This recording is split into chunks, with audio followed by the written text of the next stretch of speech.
আসসালামু আলাইকুম। আপনারা সবাই কেমন আছেন? আশা করি আপনারা সবাই খুব ভালো আছেন। আল্লাহর রহমতে আমিও খুব ভালো আছি। আমি আজকে আপনাদের সাথে শেয়ার করব খুব সহজে কিভাবে ঝরঝরে ফ্রাইড রাইস রান্না করা যায়। ফ্রাইড রাইস রান্না করার জন্য আমাকে প্রথমত নিতে হবে 1 কাপ পোলাও চাল। আপনারা এখানে ইচ্ছা করলে বাসমতি চালটাও ইউজ করতে পারেন। প্রথমে আমি এখানে চালটা ঢেলে নিলাম, তারপর আমি এটাকে ভালোভাবে ধুয়ে নিব। আমার চালটা ভালোভাবে ধোয়া শেষ। এ পর্যায়ে আমি চালটা 15 মিনিট পানিতে ভিজিয়ে রাখবো। এই পর্যায়ে আমার পানিটা গরম হয়ে গেছে। আমি এখানে একটু তেল দিয়ে নিচ্ছি। তারপর আমি ধুয়ে রাখা পোলাও চালগুলো সিদ্ধ করতে দিয়ে দিব। আমি এই চালটা 90% সিদ্ধ করব। আমি এই চালটা সিদ্ধ করার ক্ষেত্রে একটু বেশি পানি ব্যবহার করব, কারণ এই ক্ষেত্রে তাহলে ভাতটা অনেক ঝরঝরে হবে। ভাতটা আমার 90% সিদ্ধ হয়ে গেছে। এ পর্যায়ে আমি চুলাটা নিভিয়ে পানিটা ঝরিয়ে নিব। আমার পানিটা ঝরানো হয়ে গেছে। এ পর্যায়ে আমি একটা প্লেটে ঢেলে এটাকে ছড়িয়ে দিব, যাতে ভাতের ভিতর থেকে বাষ্পটা চলে যায়। এক্ষেত্রে আমার ভাতটা বেশি সিদ্ধ হয়ে যাবে না। এক্ষেত্রে আমার ফ্রাইড রাইসটা ঠান্ডা হয়ে গেছে। এটা আমি এবারে নর্মাল ফ্রিজে একটা কন্টেনারে রেখে দিব। সকালে ফ্রাইড রাইসটা রান্না করব।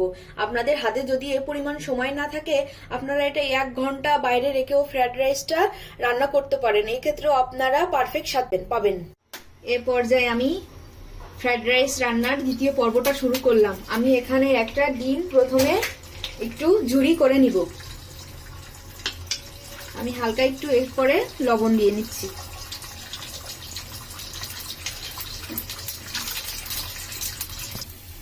ডিমটা আমার ঝুরি করা শেষ। এ পর্যায়ে আমি এটা একটা বাটিতে আলাদাভাবে রেখে দিব। এ পর্যায়ে আমি কড়াইতে বাটার নিয়েছি। আপনারা এখানে ইচ্ছা করলে বাটারের পরিবর্তে সয়াবিন তেলটাও ব্যবহার করতে পারেন। আপনারা যদি বাটার ব্যবহার করেন তাহলে এক্ষেত্রে স্বাদটা একটু বাড়বে। বাটারটা গলে গেছে। এ পর্যায়ে আমি গাজর দিয়ে দিচ্ছি, আগে থেকে কুচি করে রাখা। আপনারা এখানে ইচ্ছা করলে অনেক রকম সবজি ব্যবহার করতে পারেন, কোনো সমস্যা নাই। আপনারা সবজি দেওয়ার ক্ষেত্রে যে সবজিটা মনে করবেন যে একটু সিজতে বেশি সময় লাগবে, সেই সবজিটা একটু আগে দিবেন। তারপর একে একে করে এখানে আপনারা সবজি অ্যাড করবেন। আমি একটু গাজরটা 1 মিনিট ফ্রাই করে নিব।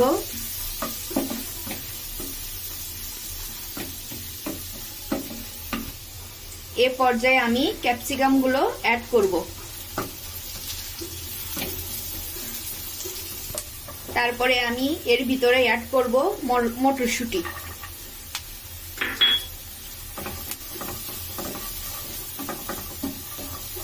তারপরে আমি এর ভিতরে অ্যাড করব রসুন কুচি আর কিছু কাঁচা লঙ্কা কুচি।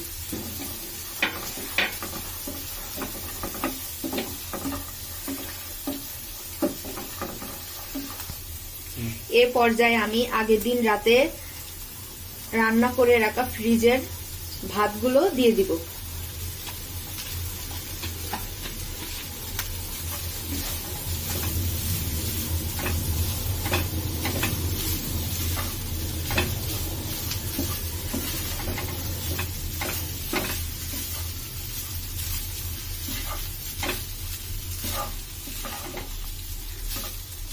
আমি একটা জিনিস স্কিপ করে গেছি, সেটা হলো আমি এটা ভাজার জন্য এখানে পরিমিত পরিমাণ লবণ অ্যাড করছি। আপনারাও এটা অ্যাড করে নেবেন।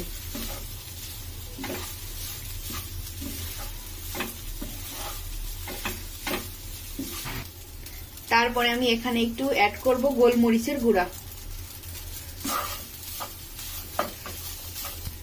তারপরে আমি এখানে অ্যাড করব 2 টেবিল চামচ সয়া সস।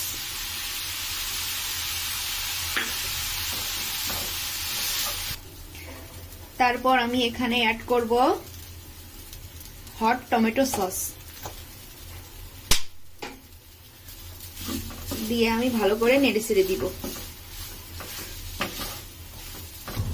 এরপর আগে থেকে ভেজে রাখা ডিমের ঝুড়িটা আমি এর ভিতরে অ্যাড করে দিব।